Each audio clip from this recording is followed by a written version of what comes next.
César, gostaria de chamar a atenção para uma outra realidade. O ciúme de pais que têm ciúme das filhas, cria um problema no estudo, no trabalho, no namoro. Como consertar isso? Olha, eu vejo assim que toda forma ou toda relação onde existe, alguém está tentando tolher a individualidade do outro, né, a expressão da personalidade do outro, acaba interferindo desfavoravelmente na criação dessa pessoa. Um pai que é demasiadamente possessivo, que não permite que o filho tenha uma liberdade para conhecer o mundo e tudo mais, ele vai estar criando uma pessoa doente. Né? De uma forma ou de outra, essa pessoa não vai conseguir acompanhar o tempo dela, ela não vai conseguir ter a desenvoltura necessária para que ela possa acompanhar as mudanças necessárias da época dela. Provavelmente então, tudo isso vai desenvolver uma insegurança muito grande diante da vida. Porque ela não vai conseguir se expressar. Exatamente. E o que a educação, então, deve fazer para... Como educar para não ser ciumento? Pais e filhos, eu acho que já tem entre si uma assimetria conferida até pela própria geração, pela própria idade, ou seja, tem uma desigualdade que a natureza mesmo lhe impôs, tem uma relação de anterioridade. Eles vieram para cuidar, para zelarem pelos filhos, mas isso não lhes dá o direito, não confere o direito de... viver a vida dos seus filhos, das suas filhas, de forma até a imprimir de uma forma repressora e tolher mesmo, monitorar, policiar a vida dos filhos e das filhas, porque realmente eles deveriam se colocar no lugar deles, dos filhos e das filhas, porque eles já tiveram uma adolescência, uma infância, mas os filhos estão vivenciando essa experiência por uma primeira vez, estão explorando o mundo à sua volta. Uma coisa que... Pode falar. Se nós não olharmos um pouco para a criança como alguém que precisa se desenvolver, nós estamos automaticamente criando crianças que são super protegidas pelos pais e automaticamente terão uma série de dificuldades no mundo, de acordo com o desenvolvimento, de acordo com sua infância, sua adolescência, o que pode fazer com que haja uma série de dificuldades no âmbito escolar, no âmbito relacional, no âmbito com as pessoas que estão ao redor dela. Eu acho que nesse sentido a empatia realmente seria uma das chaves para que a gente conduzisse a educação de uma forma positiva. Por um lado, a gente fica um pouco preocupado com esse mundo de hoje, do jeito que está, a questão da drogadição, as questões relacionadas aos perigos que hoje em dia envolvem, né, questões de sexualidade, que está tudo... Então, realmente os pais de hoje, eles ficam numa berlinda, né? Se eles soltam demais, corre o risco de estar encontrando lá fora uma série de comportamentos que não seriam os esperados para aquelas crianças ou para aqueles adolescentes. Se prendem demais, eles podem criar pessoas inseguras e que não conseguem se desenvolver de acordo com a época delas. Então, a educação termo, né? é sempre um fio de navalha em cima do muro. O sábio ensinava assim, né? Vossos filhos não são vossos filhos, são filhos da ânsia da vida. Gabriel Gibran, né? Criamos para o mundo. Pois é, criamos para o mundo. Tem que pensar nisso. Acontece sim, mas eu vejo, Flávio, cada vez menos isso, não sei, nos relacionamentos que eu vejo, a abertura em relação às crianças e aos filhos hoje é muito maior. Sim. Sim, Né? sem dúvida. E empurra para isso. Às vezes até um pouco exagerado. Precoce, né? Até exagerada. Assim. Uma emancipação de valores, realmente, às vezes até desnecessária.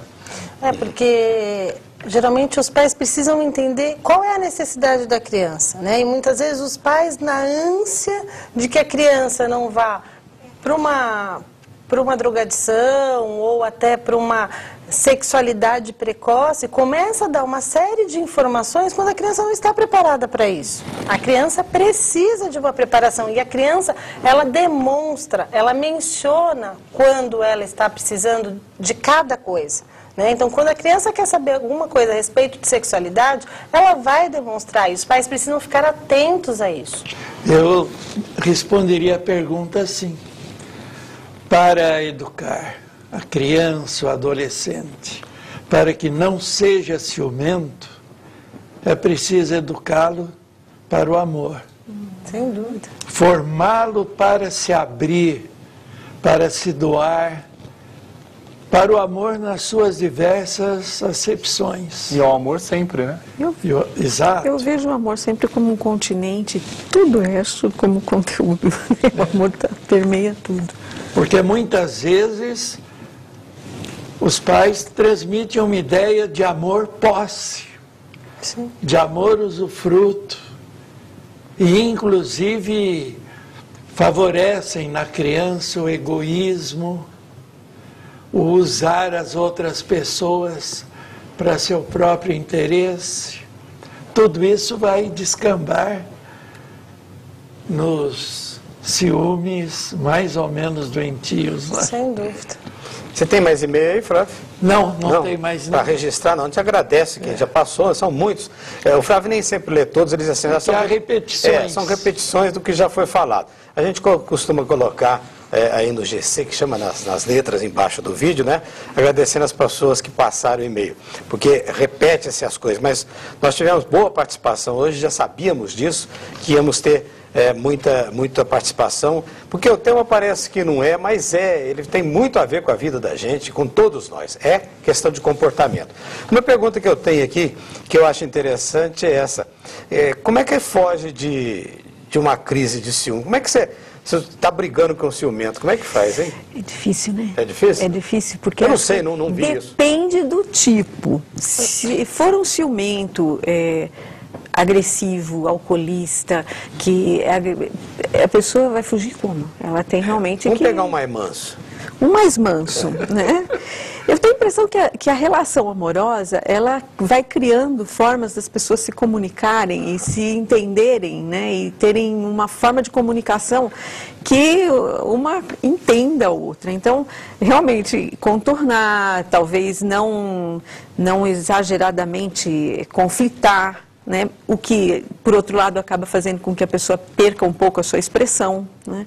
Realmente, a orientação para que essa pessoa vá tratar os ciúmes dela sempre é a melhor coisa, porque se a relação de ciúmes está interferindo na relação a dois, ela deve ser vista de uma forma ou de outra. Que cuidados deve tomar o ciumento, hein?